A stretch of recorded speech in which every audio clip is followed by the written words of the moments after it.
अस्सलाम वालेकुम, आप देख रहे हैं उर्दू पॉइंट। मेरा नाम दानिश हुसैन।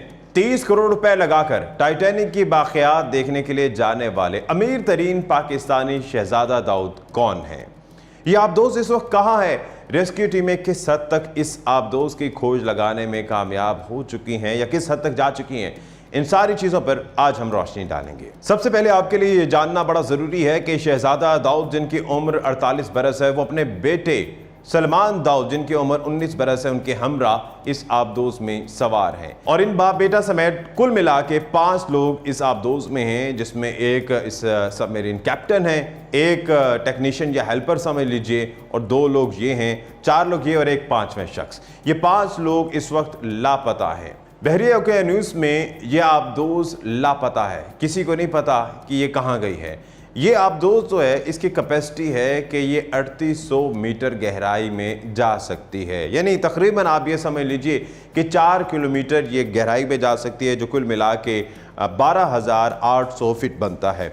एक सदी कबल टाइटैनिक जहाज़ यानी कि 1912 में अपने न्यूयॉर्क का सफ़र, जिसका पहला सफ़र था, ये एक बहुत से बड़े आइसबर्ग से टकराता है और उसके बाद रेजा रेजा होके समंदर बुर्द हो जाता है, जिसके बारे में कहा जाता है कि 1500 लोग जो हैं वो इस वाक़े में हलाक हुए थे, जो इस टाइटैनिक जहाज़ में सवार थे।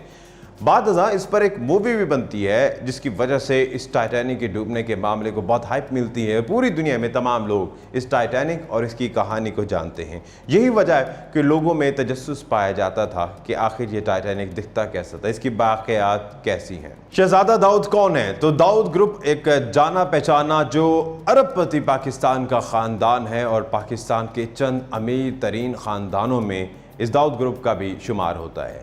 इस दाऊद ग्रुप के जो ज़्यादातर लोग हैं, जिस तरह से शहजादा दाऊद हैं या बाकी, ये बरतानिया में मुकीम है। शहजादा दाऊद एंग्रो कॉरपोरेशन के नायब चेयरमैन भी हैं। एंग्रो ग्रुप एक बहुत बड़ा ग्रुप पाकिस्तान में खाद बनाता है, खाने पीने की अशिया, ऑल पर आप तमाम लोग जानते हैं ये एंग्रो फूड से बनाता है। इसके अलावा एनर्जी पर ये काफ़ी काम करता है। तो गोया एक बहुत बड़ा ग्रुप और एक अमीर तरीन कंपनी, और उसके ये नायब चेयरमैन हैं जो अपने साहबजादे के साथ गए, लेकिन अभी तक वो लापता हैं। शहजादा दाऊद को खला पर काम करने वाली या रिसर्च करने वाली कंपनीज़ के साथ बड़ी अट्रैक्शन थी, बड़ा कनेक्ट रहते थे, राब्ता रखते थे, और ख़ुद भी अच्छी रिसर्च करने, तजस्सुस था और रिसर्च करने का शौक़ था। ये काफ़ी पुरानी हिस्ट्री की चीज़ों को जांचने के बारे में काफ़ी मशहूर थे कि इन्हें बड़ा तजस्सुस होता था, और ना सिर्फ ये खला और समंदर की गहराइयों में जाने के लिए हमेशा कोशिश रहते थे। यही वजह थी कि ये टाइटैनिक से भी काफ़ी मुतासिर हुए, क्योंकि उसकी पहले बहुत हाइप मूवी की वजह से, कहानी की वजह से बनी, और इसी तजस्सुस को पूरा करने के लिए ये 30 करोड़ रुपए खर्च करते हैं, एक सबमरीन की टिकट खरीदते हैं ताकि वो जा सकें। तकरीबन पाकिस्तानी 15 करोड़ का एक टिकट बनता है, और चूँकि ये अपने बेटे के साथ गए थे तो गोया 30 करोड़ रुपए इन्होंने खर्च किया, और इस आबदोज के ज़रिए समंदर की गहराई में जाके टाइटैनिक के बाक़ियात देखने के लिए ये वहाँ पर जा रहे थे। लेकिन अचानक से इस आबदोज का राब्ता मुनक़ता हो जाता है। किसी को नहीं पता चलता कि आबदोज आखिर गई कहाँ। आपके लिए जानना बड़ा ज़रूरी है कि इस आबदोज की कैपेसिटी कितनी है। तो जिस तरह से हमने पहले बताया कि 3800 मीटर तक ये गहराई में जा सकती है। ओशन गेट के नाम से एक सबमरीन की प्राइवेट कंपनी है। अगर आप इसकी वेबसाइट पर भी जाएं तो वहाँ पर ये सारे डिटेल्स भी हैं, और वो बताते हैं कि इसकी जो गहराई है वो तकरीबन 3800 मीटर तक ये कैपेसिटी है, ये जा सकती है, 12 डाइव्स लगा सकती है। और इसके अलावा तकरीबन 2021 में ये ऑपरेशन शुरू किया गया था, एक प्राइवेट कंपनी, जिस तरह से ओशन गेट बताया है। ये एडवेंचर पे काम करती है, इसके अलावा रिसर्च के लिए समंदर की गहराइयों में जाती है, या किसी फौजी ऑपरेशन के लिए या किसी कंपनी की रिसर्च के लिए ये प्राइवेट कंपनी अपनी सबमरीन की खिदमात देती है। और ये जो आबदोज है, ये सबमरीन, इसका नाम टाइटन था, जिसे स्पेसिफिकली इस एडवेंचर के लिए रखा गया था, और ये टाइटैनिक की बाक़ियात को देखने के लिए 2021 में जाती है, 2022 में भी जाती है, लेकिन अब 2023 में गई तो लापता हो गई।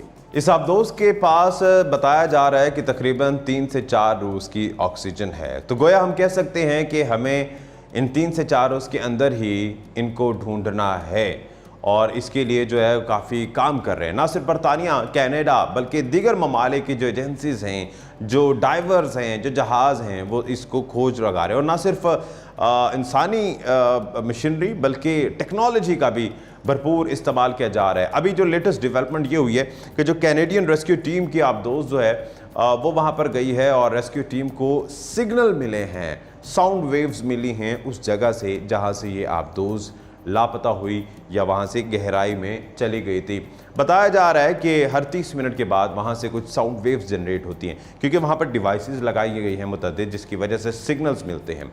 अब ये आवाज़ें किस तरह की हैं, इसकी खोज लगाने की कोशिश की जा रही है। अलबत्ता ये एक उम्मीद है, ये एक आस है कि इस सिग्नल्स के ज़रिए या इस आवाज़ के ज़रिए हम उस आबदोज तक पहुँच जाएंगे, और इसके लिए कैनेडियन रेस्क्यू टीम जो है वो काफ़ी पुरुम्मीद भी है। लेकिन साथ साथ ये एक बड़ा चैलेंज भी है, क्योंकि इतनी गहराई में हर जहाज़ नहीं जा सकता, इतनी गहराई में हर गोताखोर भी नहीं जा सकता, और हर आबदोज का जाना भी इतनी गहराई में महाल है। कुछ टेक्निकल वजूहात हैं और कुछ टेक्निकल चीज़ें हैं जो की जा सकती हैं। अगर ये आबदोज जिसका वज़न कई टन है, अगर ये पेलोड करती है, पेलोड मतलब कि अपना वज़न गिराती है, जिस तरह से हमने अक्सर सुना कि जो जहाज़ हैं जब उसे अपनी रफ्तार को बढ़ाना होता है तो वो पेलोड अपना गिराते हैं, जो इजाफी चीज़ें होती हैं वो गिराती हैं। अगर ये भी अपना पेलोड गिराता है तो हो सकता है ये गहराई से ऊपर समंदर की सतह तक खुद आ जाए, तो ये बहुत आसानी होगी। अगर ये अपना पेलोड नहीं गिरा सकती, ये कोई और टेक्निकल वजूहात हो गई हैं, तो उसके बाद वाहिद ऑप्शन सिर्फ रेस्क्यू टीम है जो इनको बचा सकती है। दानिश हुसैन को इजाज़त दीजिए, अल्लाह ने के बाद।